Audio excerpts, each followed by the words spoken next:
But if you look at how most of these orchestration systems work, they have some notion of a workflow. It might be a graph-based workflow, it might be a hierarchical workflow, but there's a series of steps that the agent orchestration system is going to take the large language model through based on user input and system context. And if you look at most of those workflows for a truly agentic system, almost all of the branches on those workflows terminate in an action. They terminate in a tool call. And so the next part of an agent is the tools. What is it that this agent can actually do? Prior to tools, all the agent's doing is just pure reasoning and pure thought. This is where action happens. This is why MCP is so exciting. This is why MCP has been the dominant conversation for the last few months. Because everybody now realizes that this is the next leg of the stool for them. Now, when you're building tools, things get very complicated. We see a lot of mistakes when it comes to tools. The first mistake is we're going to grab an API. We're just going to give an API to a large language model. If any of you built agents, you've learned the hard way, it doesn't work very well. APIs required structured input.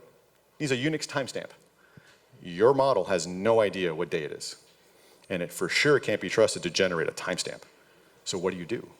When it says email Bob, the API requires a unique identifier for Bob. The large language model has no idea who Bob is. And it for sure has no idea what his unique identifier is. So how are you going to bridge that gap? And so then you start to see people say, okay, well, I'm going to build an MCP server or some other type of tool. I'm going to put natural language around the APIs, natural language around some of the input parameters. But that still doesn't work very well. This is why most tools out there are kind of garbage. Because again, let's do an email example. Reply to Alex's email. Awesome. Who's Alex? Which email? In which time window? Let's say we know what the time window is. How do we translate that to a timestamp that the API requires downstream? Let's assume we figure all of that out. There is no reply to email endpoint on Gmail. So how's the model, how's the agent, how's the orchestration system going to process a reply if there isn't already a ready-made API endpoint for replies? Now, if you take a Gmail example, there's a search email API endpoint. It has like 40 input parameters, so you're asking for hallucinations, but let's assume you resolve that. You find the right email. Well, then what? If you want to actually reply and maintain threading, you have to unpack the MIME structure that an email's in. There is no API endpoint for that.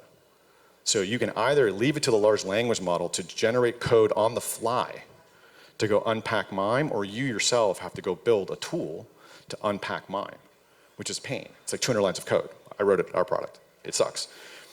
And then after all of that, you insert your email, you repack the MIME, and then you hit the send endpoint, the send email endpoint. That's the easy part. Now, you can make all of these discrete APIs in your own service. That'll work, it's a pain, but you can do it. But now you're asking the large language model to make 3 decisions unnecessarily, because it has to happen the same way every single time. And so where a tool comes in, a well-designed tool, is you abstract all of that away. It's not about the API endpoints. No one cares about those. It's about the agent's intentions. What's the agent trying to achieve? That's the tool.